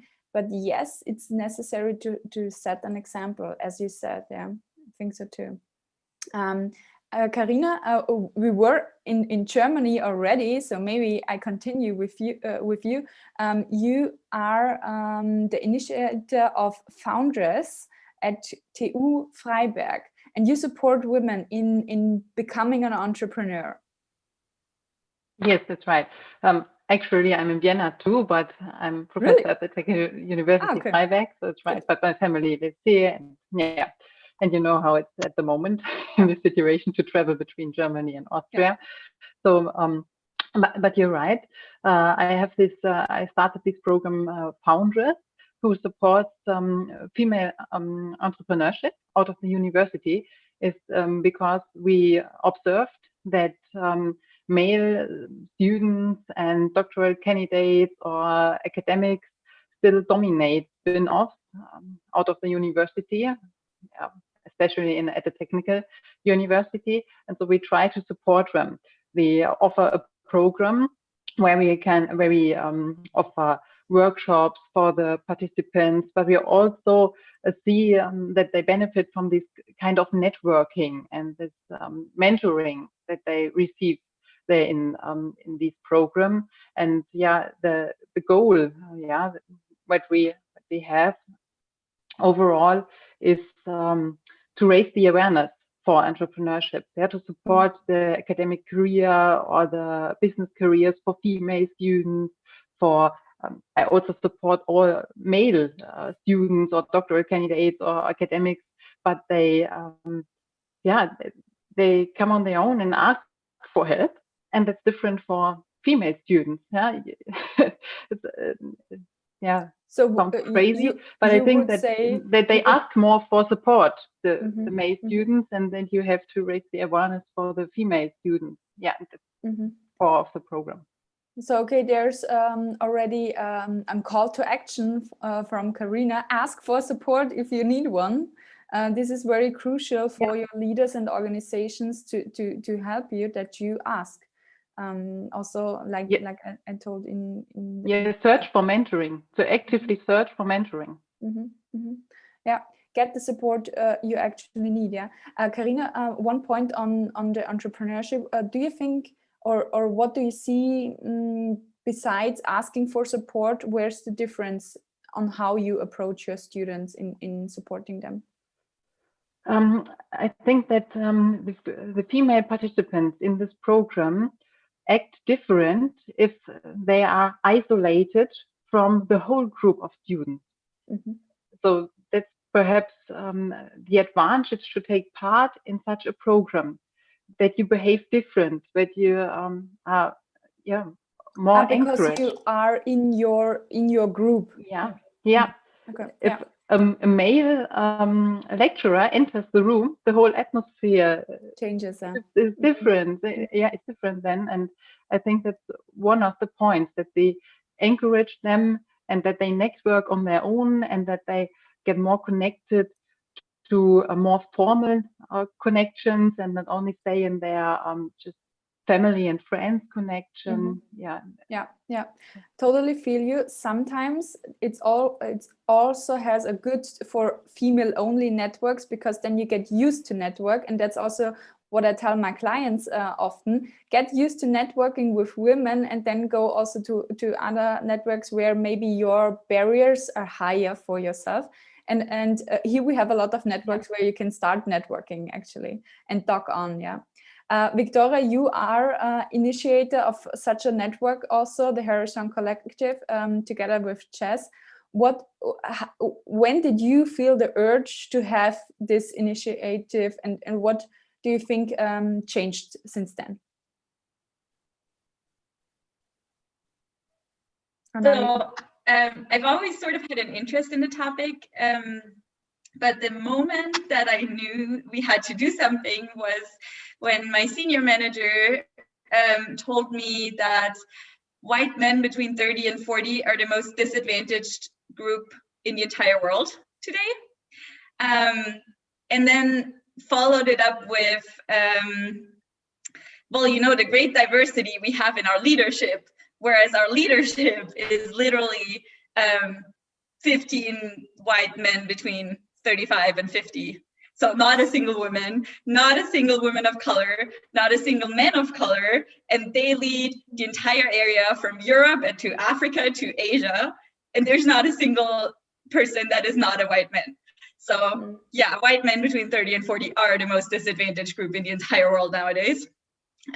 So that's kind of what was the last straw, where I was like, no, this cannot keep happening, and we need to do something for ourselves, because it's, you know, the feeling of being threatened by women coming into that field, and by the feeling of well, you know, I need to maybe give up my seat. That's just, it's not something that they would willingly do. So we kind of need to build our own table and take the seat there.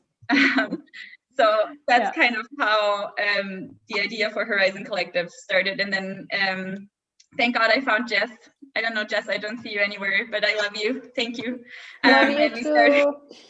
we started Horizon Collective together. And what has changed since then? So one is, for me personally, I've built a network in Vienna, and the network of women that all of them I consider role models, whether they're my age or, you know, a lot older, a lot younger. Like, I just see all these ambitious women, and it's really reinforced this sense of community, and it's made me, and I know also others in our community, it's made us more confident and more comfortable actually like speaking up, because we need to speak up. They need to hear our point of view to actually start even thinking about it. And it still makes my blood boil to think about that situation. But now knowing that there's this whole community of amazing women that are behind me and that are cheering me on silently while I face situations like this on a at least weekly basis has changed a whole lot in how I face those situations and how I react in those situations. So by leading this initiative, Horizon Collective, also your way of interacting changes because you feel the support of everybody who is here with us in the room, also in your daily life. I think this is beautiful because we are all together in this. Yeah. Yeah, and I know that it's the same for others as well who are in the community and who are joining the community, because it's such a powerful force. Yeah. Yeah, and it only gets stronger and stronger and stronger every day. What I also took out of that is that you said men won't give up the power on their own. We have to create our own table. This is an interesting point, I think, and I also want to turn to Christina right now, because Christina, the New IT Girls, is really an organization who wants to help girls and women advancing in a male-dominated industry, the IT, from the history back then. What do you think is the key to promote women there? I kind of have to start with like the personal story, because I think it fits in there. I was like the only female team lead at an IT company with 19 male team leads, and I became a team lead not because I'm a woman, but even though I'm a woman. And I was always told, like, I make them uncomfortable. I'm as you say, in a nice way, I'm a pain in the ass. My argumentation is too good, so the male people can't keep up with me, and I have to. I'm feeling so sorry for them right now. Yeah, I was really feeling sorry. And what I also found was that I was kind of alone. There were so few women, and instead of supporting each other, they kind of they started mobbing and bossing and stuffing and and you could kind of. And for myself, I thought this is not the way I want it to be, and I want to change that. And I found Astrid and Doris, which are the founders of New IT Girls, and they founded New IT Girls as a network for empowering each other and supporting each other in this male-dominated industry in 2018, and I was there from the beginning. And what they found, they come from Microsoft and a Microsoft partner, and they were on every event they went from the partner networks. They were like the only females, and so they wanted to change that as well. And what do we do? I think that were some things that were meant before. It's a male-dominated world. They don't have to put that much effort in networking and stuff because the world is built around them, yeah. And this is something for 100 years. And if you look back to the software industry, in the beginning it was a female-dominated industry, yeah, because it was regarded as lesser jobs, yeah, and therefore, like the office workers were mostly female could do it, and then it was transformed into this highly fashioned male-dominated industry, and we can take it back. Yeah, we want to take it back, and how can we do that? I think empowering each other means making each other visible. Something we do with the Female Accelerator Challenge. You found, you and Horizon found. Make others visible, yeah. Show role models, yeah. We have like 14% women in MINT studies, yeah, and this is under the EU average and way behind like Romania and stuff. So we really have to work on that. And when you say we need female employers, we have to build them up like from kindergarten. Yeah, I have a 4-year-old and I'm working full-time since she's 6 months, and I really I'm one of the oldest moms in kindergarten with 41, and they always look at me, how can you go full-time working and go after your career if you have like a small child? But we can do both. Yeah, want, and nobody has to want that, but if we want, we can do both, and we have to build up the structures. So what is the new IT girls is maybe we take experts, because we are all experts, we take them and we make them visible, and they tell us our expertise, and they inspire others, and they support each others, and we build a really strong network together. And also together with other networks. So because we don't, there's enough place for everybody to shine, and there's enough place for everybody to reach out to each other and support each other. This is something I was raised to believe. There are 2 points I'm gonna pass on also to other panelists, because there is a lot of topics in there. First, I want to continue about the male allies topic, because now we said, okay, we have to take the power. There we have a male-dominated industry where women are joining forces. Joy, you mentioned before that we have to get the men also to the table. How could women's network do that, or how do PWN? How do you do that at PWN? Well, there are different things, different ways on how to do that. Let's say at PWN, we started to accept male members as well. Okay. So even though it's a professional woman network, we accept men as members as well, because we believe that if we have them in the discussion, things will change. That's one thing, but it's also about getting a male perspective, a different perspective. One other way, we have speakers who are male as well, because it's a different perspective. For example, now, and okay, this is now a call out to everyone. We just started a new series, which is called Leadership Needs Women. And we have the next one on the 25th of November, where we will be interviewing a leader from Bulgaria, Anita Kirilova. And actually, we do that together with the VU Executive Academy. But I would love to interview a man who says, no, we don't need women in leadership position, because I really would love to hear a man and the reasoning behind why not. So if you know anyone, please let me know about this person. I will reach out, because Victoria, I can send my senior manager your way. No problem. Opinions on yeah, that. please do that, because I really want to interview somebody like that, because I think we need to understand each other better. I think this is something that is not happening, because, I mean, power. Men love power. right? So they will not give it away so quickly.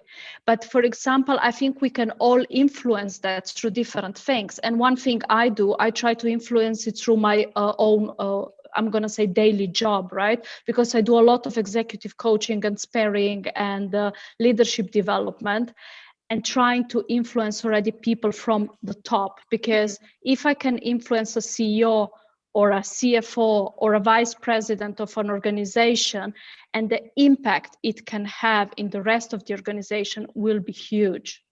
So I think we need to start on the top. And if we want to change things, change will not come if the top management is not behind those changes. This is where the change needs to start. They really need to have it as a topic on their agenda, and not just writing it in a sustainability report or something like that, or saying it in an interview, really doing something about it.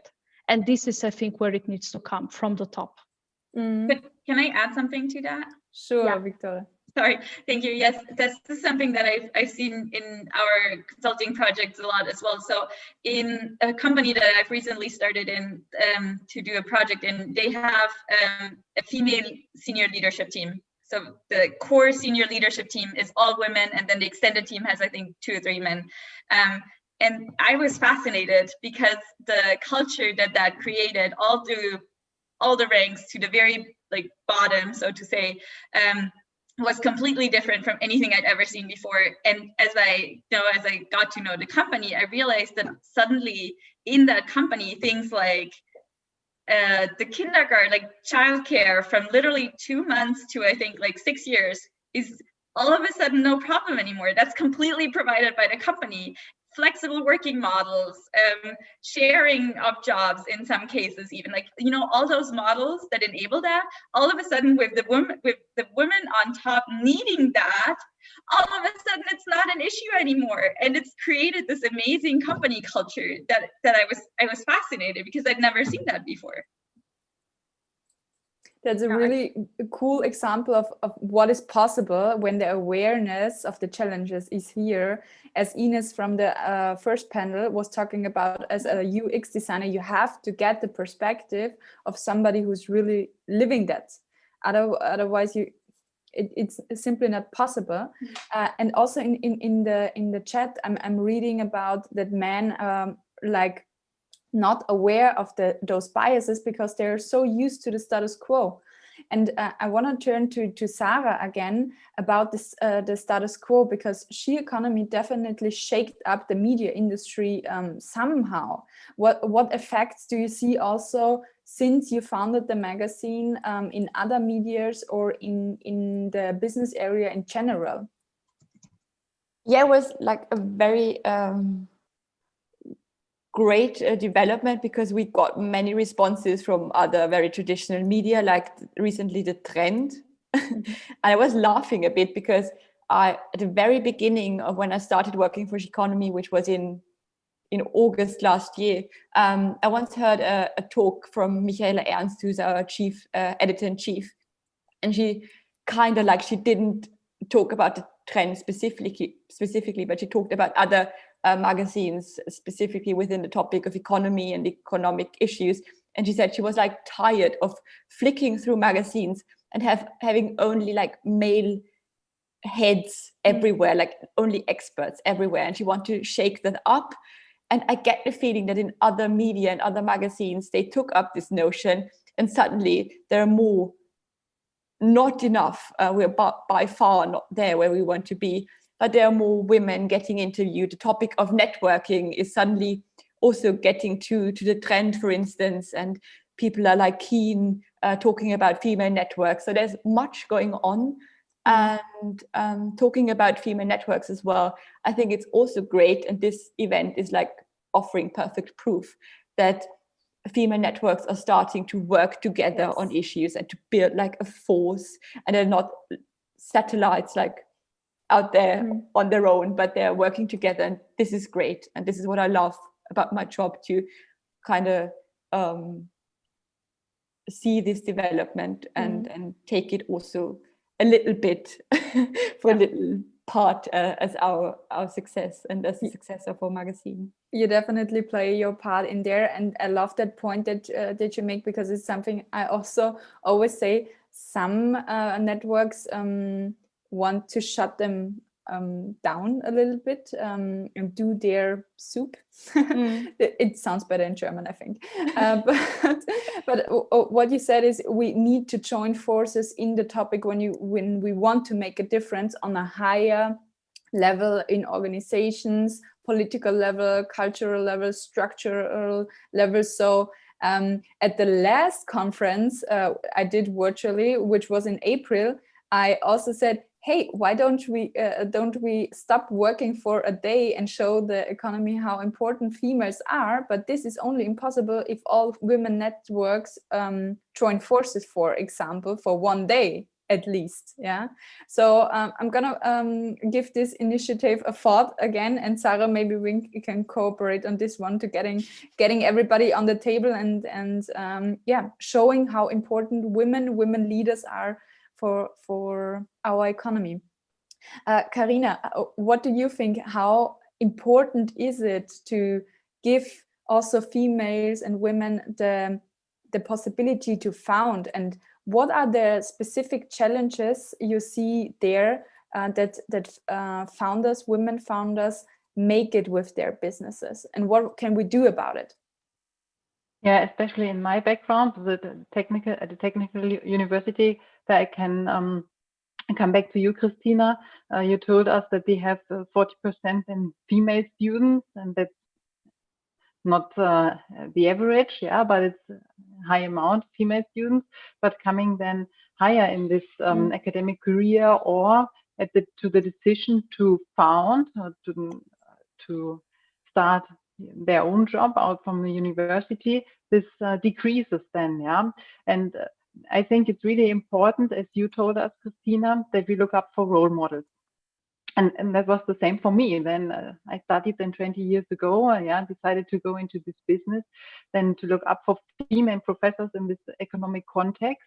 And that's also what we have to provide to these female founders or co-founders, not only to raise the awareness, but also to show these are successful startups with only female founders, and to start this networking, that they benefit from each other, and also what you also told before, that we have to combine family and work, and that's especially the case if you want to start up an enterprise where you spend a lot of time for this baby, your own company, and not only your family babies, and then to be as brave as we are, Christina, and then have short paternity leave as well, and then get back to work and show all the founders, female founders, that it's possible. Can I add something to that? Of course, I thought you want to add. Thanks a lot. Because next to, of course, the technical skills, that's important too, of course, but it's what we all need, male and female founders. But you can learn everything. I'm really a firmly believer you can learn everything you want. So this shouldn't be something that keeps us back. But I was really raised like to believe firmly that from my mom, which did full-time work as well in the 70s. So like I'm 41, it's time ago. And she really raised me to believe it doesn't matter whether you're a boy or girl. and then I started to come into my career life, and I had to strongly believe it doesn't matter. And it kind of, I was utterly shattered when it came off, like layer by layer. It doesn't work this way. So there is a huge difference. And I think we really have to, when you said, like for example, women, they tend not to ask for support. Yeah. So we're really raised, not myself, but in average, we're raised with like this, what you call gender modesty norms, like how how gender should behave, like the boys, how should they behave? They're wild and they're cool and I think, but the girls are bossy and they should share and care and they should be social and they should like or this, you know, and like we have to think and reflect that. And when I have like my 4-year-old daughter now and I look at her and I really try to raise her not with these gender modesty norms but it's hard, yeah. We have to rethink our biases every day and work on that and like it, with your students it's also the same. There's a lot of support for women starting to work. And then there's a lot of support for women who are in advisory boards, but we lose them in the middle management. This is where we lose them in like big corporates because they don't get supported to the top.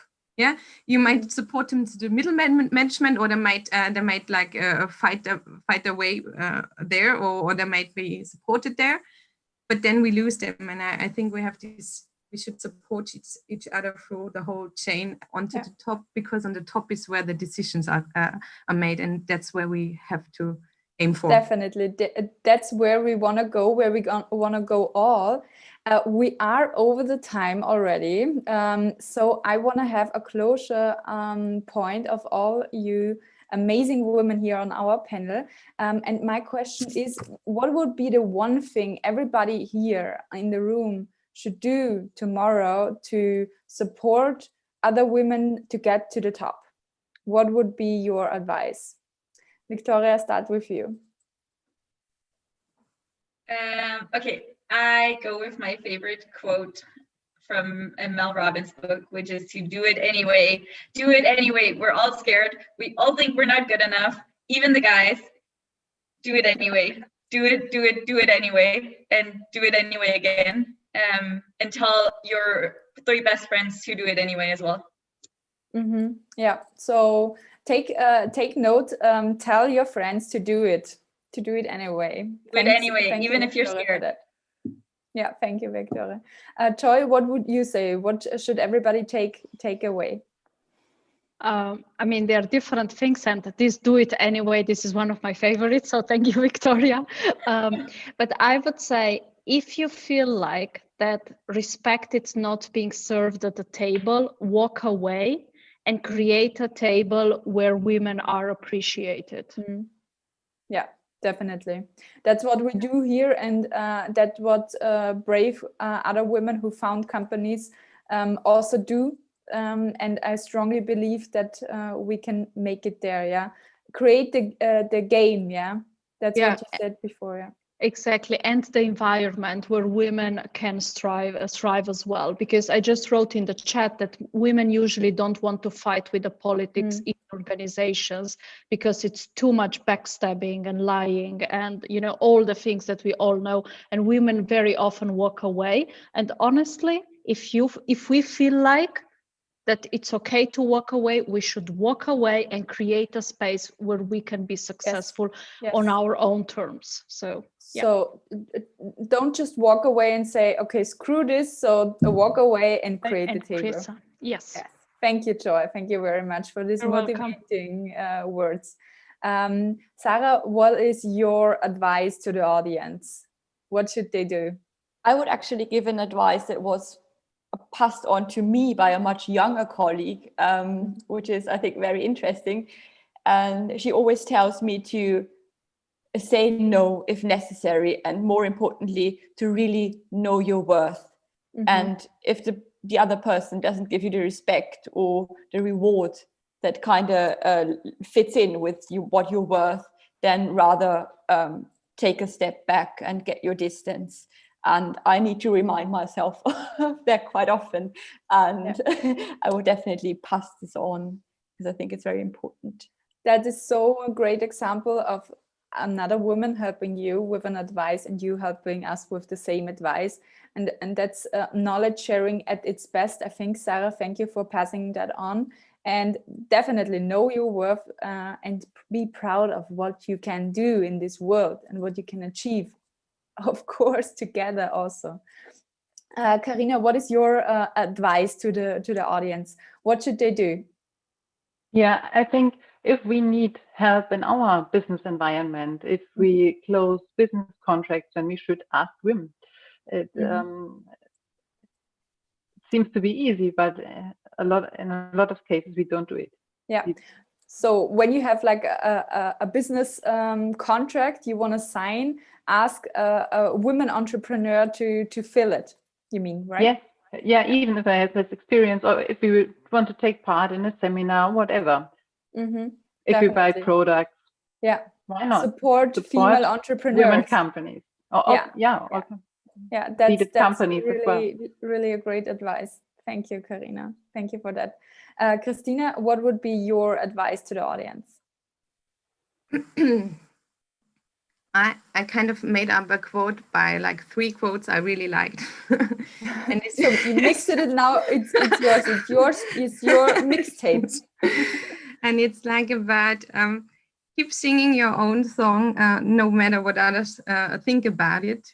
And also help others join the choir, because if we're all together, we're loud enough to be heard. Cool. Really nice. I love how creative it is and how it takes you on a short journey. Sing your own song, and join others singing theirs, so that we are heard. And I think with the Female Accelerator event, we were heard in the digital world, in, of course, our bubble, but we're expanding the bubble every day and get other people in there, get other women in there, get other men in there, to make this movement greater. And if they don't hear us, we create our own table. So thank you very much for this amazing panel, for this amazing evening. Victoria and me, we will close the event now and say some final words. I'm gonna put you up. So everybody who wants to get connected, share your contact details also in the chat, so everybody can read them. And of course, we will send you a full copy of the event today, so that you can re-watch all the great advice we got today, isn't it? All the notes. Yes. Yes. Thank you so much, everyone, for joining. Thank you so much, Katja, for being the best co-organizer ever. It's been such a fun evening. I hope you all had as much fun as I did.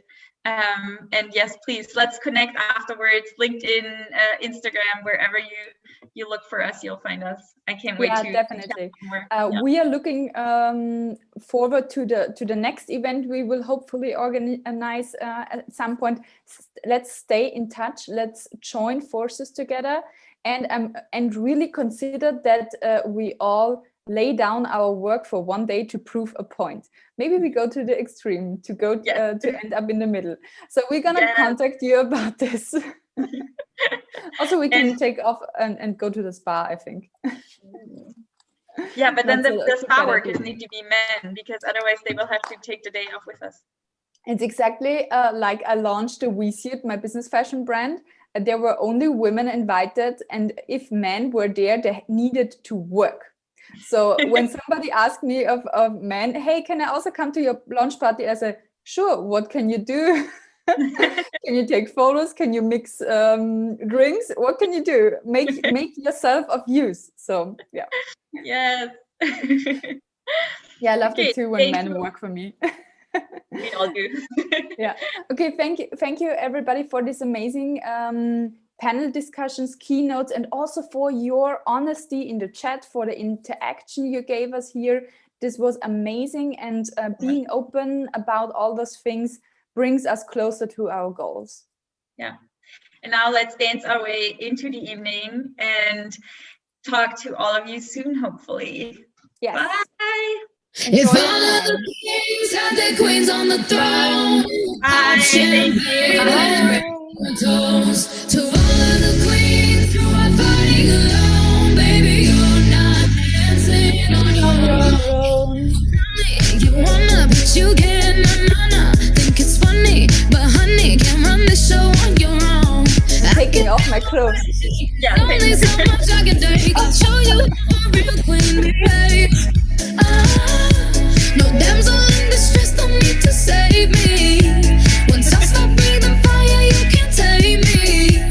And you might think I'm weak without a sword, but if I had one, it'd be bigger than yours. Oh, we are crazy chicks. I love that. Yeah, only the crazy chicks make an impact. The queens who are fighting alone, baby, you're not dancing on your own. Yeah, thanks for joining. Thank you everyone for joining and make it a world you won't for the forget. great advice. Yes.